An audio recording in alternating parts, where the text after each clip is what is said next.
The 2018 Jeep Rubicon. Definitely not your father's Jeep. And the perfect place to get to know our new sheriff, Brian Heino, on this episode of The Ride Along with Don Kay.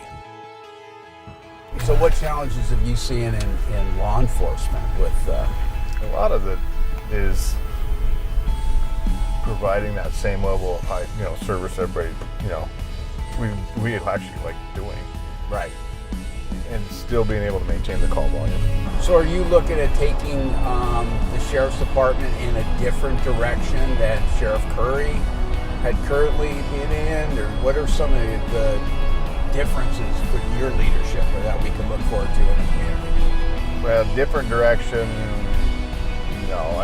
You got to honor and understand history. Because that's how you learn. So don't make the same mistake twice. And I think Sheriff Curry, he brought us through a tough 8 years of law enforcement nationwide. I am, another generation that's coming into law enforcement. So yeah, I look more at higher technology and kind of more of community-based policing, a little bit more being out there. That's a new concept, but understanding that, as the sheriff, you have to be out in the public, kind of talking to people about what we're doing, so to help people understand what law enforcement does. So how has crime changed in the last 10 years?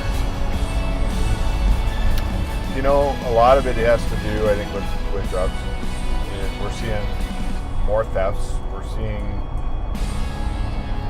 an increase in call volumes of just that generalized stealing things, whether it be a car or storage unit rent, burglaries, or, and I think we've all can agree we've been affected by it. Yep. I even I've had something stolen out of my car. But again, that comes back to, in my experience, with the kids, if you can work with them much sooner in life, that's when you have your best chances. That's why I coach. That's why I was involved with my, a lot of kids' activities, is because I don't know. Maybe I changed one kid's life. I don't know. That's all that really mattered. But getting them to go to the right direction is huge. I think that's one thing we as a community can really affect is, turn the phone off and go talk to your kids, because that is one of the best things you can do, at least from my experience, to really find out what's going on with your kids' lives. From my standpoint, in looking at different dynamics, Evergreen's one of those communities where we can really make a big difference in the youth as well. And so the concept came up with, if we can provide an area where in the future kids could go out and recreate and put AstroTurf in and do some things in the winter, because that's take a left too. Oh, okay. Remember the old roller skating rink? Yeah. Is that where we're going? That's where you're going. Oh, Yep. Okay. I was like 12, and I probably skated with my girlfriend at the time and played the same songs over and over. Yep. Well, believe it or not, I was there when I was 12, so that's how long that thing has been there. So the whole concept of it was Boys and Girls Club was trying to put it up for sale. We're like, gosh, it's kind of a good youth opportunity already. We hate to see that go. Posse needed a home, and from my perspective as the sheriff-elect, is what a great place to have the a law enforcement office, kind of, where one, we can interact hopefully with kids better.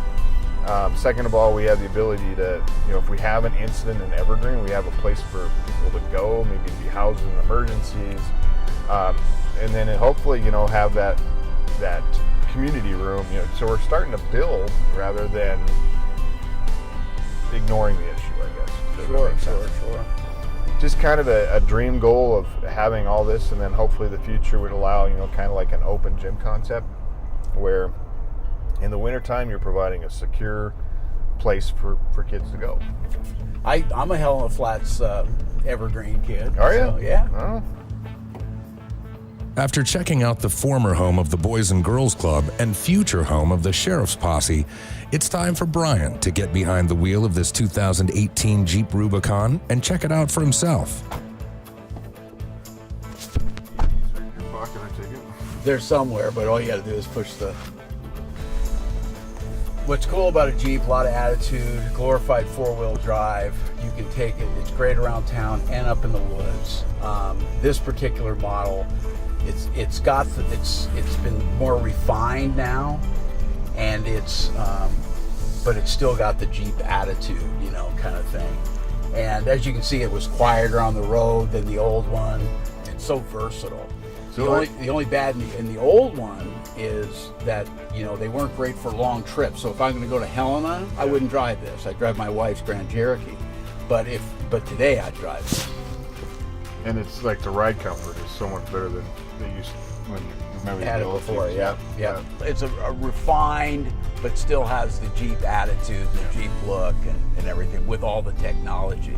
They've done a great job with the technology in these Jeeps. With a Jeep, you can get the most wild colors in the world. I mean, you can get orange, yellow, purple in this car. Now, they make these in that convertible one too? Yeah, in fact, I'm glad you brought that up. They're coming out with that's what I have, currently I have a soft top. But you can get the hard top, which is, this comes off too. You can take these doors off. You've probably seen that, and it's not that difficult. You can even take the windshield off of this thing. It's not that difficult. There's a couple of screws in here, and they give you the stuff to do it. It was fun. It was good to get to know you a little bit. What'd you think of it overall? This? Yeah. I'd rather buy this, but with the 3-kid thing, I don't think I have these opportunities. But it is a cool rig. It is a cool rig. Yeah.